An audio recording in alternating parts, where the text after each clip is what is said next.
السلام علیکم ورحمۃ اللہ وبرکاتہ۔ تمام دوست احباب کو بہت بہت سلامتی، اور اللہ تعالیٰ اس ملک کی حفاظت فرمائے، اس ملک میں بسنے والے تمام ہی پاکستانیوں کو اپنے حفظ و امان میں رکھے۔ بہت ساری چیزیں اس وقت سوشل میڈیا پر نظر آ رہی ہیں، اور فضل الرحمان صاحب کا یہ بیان میں نے اب سے کچھ دیر پہلے دیکھا ہے، اور آپ یقین جانیے کہ مجھے حیرت ہوتی ہے کہ ہمارے ملک میں اتنے بڑے بڑے جید علماء کرام اور یہ ہمارے مفتیان کرام اس وقت یہاں پر ساری صورتحال کو دیکھ رہے ہیں۔ اس وقت ہم خود دیکھ سکتے ہیں کہ دنیا پاکستان کو مٹانے کے لیے متحد ہو چکی ہے۔ آپ دیکھ سکتے ہیں اس وقت ساری پاکستان دشمن قوتیں متحد ہو کر آج پاکستان کو نقشے سے مٹانے کی باتیں کر رہی ہیں، اور جس کو اگر ذرا سا عقل اور شعور ہو تو وہ جو بھارت کے اندر اس وقت RSS کے غنڈے سر عام پاکستان کو گالیاں دے رہے ہیں، کشمیر میں گھس کر ہماری ماؤں بہنوں بیٹیوں کی عزتیں تار تار کر رہے ہیں، یہ ساری وہ کھلی حقیقتیں ہیں جو بالکل سامنے کھڑی ہو کر ہمیں بتا رہی ہیں کہ تمہاری بربادی کے منصوبے مکمل کر لیے گئے ہیں۔ اور آج ہمارے ملک میں اب بھی یہی باتیں ہو رہی ہیں کہ 27 تاریخ کو پورے ملک کے اندر جو ہے جنگ ہوگی۔ کون سی جنگ ہوگی؟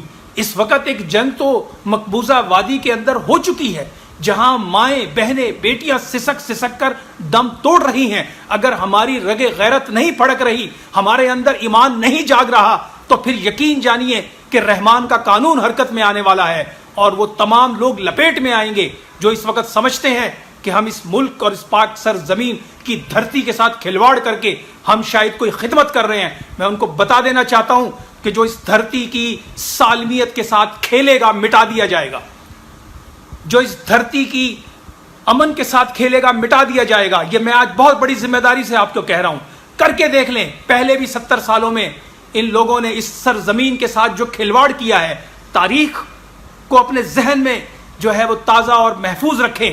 جب سن 47 کے اندر پاکستان کی تحریک اپنے عروج پر تھی، اس وقت بھی کانگریسی مولویوں نے کھڑے ہو کر قائد اعظم محمد علی جناح رحمۃ اللہ علیہ کو کافر اعظم کا لقب دیا تھا۔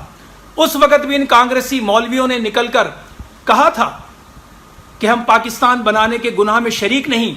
یہ دھرتی، یہ پاک سرزمین جس کے اندر 50 لاکھ سے زیادہ مقدس لہو اس بنیادوں میں شامل ہے، اور آج مولانا فضل الرحمان آپ فرما رہے ہیں، اس مشکل گھڑی میں فرما رہے ہیں، اس ایک امتحان کی گھڑی میں آپ فرما رہے ہیں کہ 27 تاریخ کو ہم پاکستان میں جنگ کریں گے۔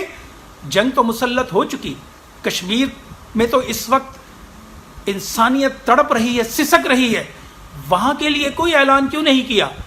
کیوں پاکستان میں ہی آپ کو جنگ کرنی ہے؟ کیوں آپ اس سرزمین پر بسنے والے لا الہ الا اللہ اور محمد الرسول اللہ سے روشن سینوں کے اوپر جنگ مسلط کرنا چاہتے ہیں؟ کیوں؟ یہ وہ سوال ہے۔ جس وقت ہم کرب کی کیفیت میں ہیں، جس وقت بھارت ہماری سالمیت کو مٹانے کے لیے ایڑی چوٹی کا زور لگا رہا ہے، جس وقت ساری طاغوتی طاقتیں مل کر آج پاکستان کے خلاف اپنا پورا کا پورا زور لگا رہی ہیں، اور آپ اس وقت یہ بیان جاری فرما رہے ہیں کہ 27 تاریخ کو پورے ملک میں جنگ ہوگی۔ کس بات کی جنگ ہوگی اور کس لیے جنگ ہوگی؟ کیا آپ نے کشمیر میں بہنے والے لہو پر آپ نے کوئی اعلان فرمایا کہ وہاں جنگ ہوگی؟ جنگ اس زمین پہ کیوں ہوگی جبکہ چاروں طرف سے اغیار ہمیں آج مٹانے کے منصوبے بنا چکے ہیں؟ مجھے حیرت ہوتی ہے جناب محترم فضل الرحمان صاحب، آپ کشمیر کمیٹی کے 12 سال سے زائد سربراہ رہے، آپ نے 12 سال کے اندر کروڑوں روپے کی جو ہے آپ کو فنڈز ایک وفاقی وزیر کے عہدے کے ساتھ آپ نے ان تمام جو ہے عہدے کو انجوائے کیا، لیکن کشمیر کی ماؤں بہنوں بیٹیوں کے لیے کیا ہوا؟ کوئی ایفرٹ، کوئی ایسی چیز جو آپ پیش کر سکیں، آپ بتا سکیں کہ جناب میں نے یہاں کھڑے ہو کر کشمیر کی ماؤں بہنوں بیٹیوں کا مقدمہ لڑا ہو؟ یہ وہ حقائق ہیں جو چیخ چیخ کر ہمیں حقیقت نامہ دکھا رہے ہیں۔ اس وقت پاکستان کو یکجہتی کی ضرورت ہے، اس وقت پاکستان کو اور پاکستان کے دشمنوں کو ایک پیغام دینے کی ضرورت ہے کہ پاکستان میں بسنے والے تمام پاکستانی، چاہے ان کا تعلق کسی بھی مذہب سے ہو، وہ تمام کے تمام ایک مکہ بن کر کھڑے ہیں اور دشمن کا منہ یہ مکہ توڑنے کے لیے کافی ہے. لیکن مجھے حیرت ہے کہ آج اس قسم کے بیانات سوشل میڈیا کی زینت بنائے جا رہے ہیں جس میں یہ پیغام دیا جا رہا ہے ان کو کہ آ جاؤ تم، ہم بھی اپنی صفوں کے اندر جو ہے وہ انتشار پیدا کر چکے ہیں. تو میں آج بتا دینا چاہتا ہوں تمام قوتوں کو جو پاکستان میں انتشار پیدا کر کے پاکستان کے اندر ایک بد امنی کی فضا قائم کرنے کی کوشش کر رہے ہیں، میں انہیں بتانا چاہتا ہوں یہ حضرت صالح علیہ السلام کی اونٹنی کو جو تقدس ملا تھا وہ پاکستان آج اس تقدس میں کھڑا ہے. مہربان نے اپنے کرم سے اس سرزمین کو وجود بخشا ہے. جو اس سرزمین کی سالمیت سے کھیلے گا، یہ میرے الفاظ لکھ لیں، مٹا دیا جائے گا. یہ الفاظ لکھ لیں، ریکارڈ پر رکھ لیں، یہ میری ویڈیو اٹھا کے. میں ہمیشہ ایک بات کہتا ہوں، میں رہوں یا نہ رہوں، اس زمین کو بہرحال رہنا ہے. میں یہ بات بالکل ذمہ داری سے کہہ رہا ہوں اور بالکل روحانی بات کر رہا ہوں آپ کے ساتھ، ان تمام قوتوں کے ساتھ جو آج پاکستان کی سالمیت کے ساتھ کھیلنے کے منصوبے بنا رہی ہیں، مکرو منصوبے بنا رہی ہیں. میں انہیں بتا دینا چاہتا ہوں کہ پاکستان کی سالمیت کو نقصان پہنچانے والے حرف غلط کی طرح روئے زمین سے مٹا دیے جائیں گے، کیونکہ یہ مہربان کا قائم کیا ہوا پاک سرزمین شاد باد، کیشور حسین شاد باد، یہ وطن اللہ کے فضل اور اس کے کرم سے قائم اور دائم ہے. یہاں جتنے بھی غدار، جتنے بھی اسلام دشمن قوتیں پاکستان کو مٹانے کے لیے جب نکلی ہیں، تب ان کو جواب دیا گیا ہے. اور اب ظاہراً ہم تو ایک فائنل وار کی طرف جا رہے ہیں. ہم تو غزوہ ہند کی تلاش میں ہیں. غزوہ ہند کی تلاش کے ساتھ ہمارا ایمان ہے کہ اگر ہم اس میں شامل کر لیے گئے تو ہماری خوش بختی کی بھی خوش بختی ہے. تو محترم، یہ جتنے بھی لوگ اس وقت اس قسم کی گفتگو فرما رہے ہیں کہ وہ پاکستان کے اندر جنگ مسلط کریں گے، وہ ان الفاظوں کو سنبھال کے رکھیں اور دیکھ لیجئے گا کہ اس وقت پھر اللہ وحدہ لا شریک پھر ان پر قہار بن کر برسے گا جو اس سرزمین کو تہس نہس کرنے کے منصوبے بنا رہے ہیں. کیونکہ بنیادی طور پر ہمیں اس بات کو یاد رکھ لینا چاہیے، ہم نے کیا قربانیاں دی ہیں پاکستان کے لیے. قربانیاں ہمارے آباء و اجداد نے دی تھیں، جنہوں نے اپنے پورے گھر کٹوانے کے بعد اس پاک سرزمین پر قدم رکھ کر اپنی پیشانیوں کو اس زمین پر جھکایا ہے.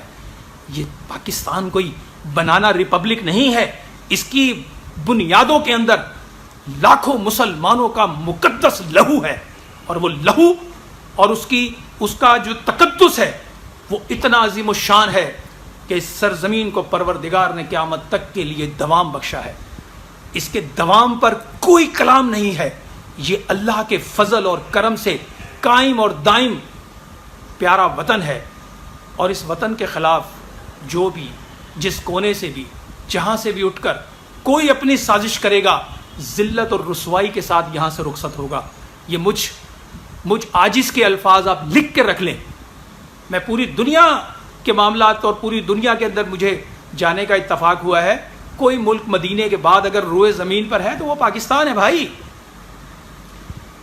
اگر سورہ رحمان کی آپ کو تفسیر دیکھنی ہے، اپنی کھلی آنکھوں سے اللہ مہربان کی مہربانیاں دیکھنی ہیں، تو پاکستان کو دیکھتے چلے جائیں. سورہ رحمان کی تفسیر آپ کے سامنے ایسے سامنے آتی چلی جائے گی کہ آپ کے ایمان اور روح کو تازگی بخشتی چلی جائے گی. نکلیے نفرتوں سے، محبت کے جھنڈے کو تھام کے پاکستان کی تعمیر کو اپنا نصب العین بنا کے اس وطن کی سرزمین پر اپنے آپ کو قربان اگر کرنے میں ہم کامیاب ہوتے ہیں، خدا کی قسم ہم خوش بختوں میں شمار کر لیے جائیں گے. میں ابھی دیکھ رہا تھا کہ بھارت کے اندر RSS کے غنڈے اپنے چاقوؤں اور خنجروں کو لہرا کر پاکستان کی سالمیت کے خلاف نعرے لگا رہے تھے، اور مجھے نظر آ رہا ہے کہ بہت وہ وقت قریب ہے جب ہم اپنے ہاتھوں سے ان مشرکوں کی گردنوں سے ان کو دبوچ کے، ان کو سنگلاخ میں جکڑ کے ان کو ہمارے سامنے پیش کیا جائے گا. وہ وقت بہت قریب میری نگاہیں دیکھ رہی ہیں. اور خوش بخت لوگ وہ ہیں جو پاکستان کی سربلندی اور پاکستان کی سالمیت کے لیے اپنے لہو کے نذرانے پیش کرنے میں کامیاب ہو گئے، وہ خوش بخت ہیں. اور میں ہمیشہ ایک بات کہتا ہوں، خواہ وہ سیکیورٹی فورسز ہماری پاک فوج کی شکل میں ہوں، رینجرز کی شکل میں ہوں، یا ہماری پولیس یا دیگر اداروں کی شکل میں ہوں، جو اس وطن پر قربان ہونے میں کامیاب ہو گیا، خدا کی قسم خوش بختی کے سہرے اس کے سر پر اللہ نے سجا دیے. کیونکہ یہ وطن اللہ نے 27ویں رات کو جو اس کو وجود بخشا ہے، یہ آنن فانن نہیں ہے. آج میں بھارت اور RSS کے غنڈوں کی وہ بربریت اور وہ درندگی سے بھرپور ان کے میں الفاظ سن رہا ہوں اور وہ میری کانوں تک پہنچ رہے ہیں. بہت سے دوستوں نے کچھ ویڈیوز بھیجی ہیں جس میں RSS غنڈے چاقو خنجر لہرا لہرا کر ہندوستان میں بسنے والے ہمارے مسلمان ماؤں بہنوں بیٹیوں کو دکھا دکھا کر وہ خوفزدہ کرنے کی کوشش کر رہے ہیں. مسلمانوں تمہیں یاد رکھنا چاہیے ہمارے آباؤ اجداد نے تو جس سرزمین پر قدم رکھ دیا وہ وطن ہمارا ہو گیا. یہ بھارتی بنیے اور یہ درندے کچھ نہیں بیچتے. ایک مرغی ذبح ہوتے نہیں دیکھ سکتا تھا ہندو، آج وہ ہم مسلمانوں کو ذبح کر رہے ہیں. اس میں ہماری اپنی کوتاہیاں اور ہماری جرم ضعیفی ہے جس کی بنیاد پر آج ہم یہ سب کچھ دیکھنے پر مجبور ہیں. ورنہ مومن کی شان اور ایمان تو یہ ہے کہ مومن تو جس میدان میں کھڑا ہو جائے اگر اس کے پاس ہتھیار نہیں بھی ہیں تو اس کے پاس اللہ کا فضل اور کرم ہے جو بڑی سے بڑی قوت کو پاش پاش کر سکتا ہے. صحابہ کرام نے بڑی سے بڑی طاقتوں کو جو شکست دی تھی، اس شکست کے بنیادی وجہ یہ تھی کہ ان کے سینوں میں نبی پاک صلی اللہ علیہ وآلہ وسلم کی عشق تھی، محبت تھی.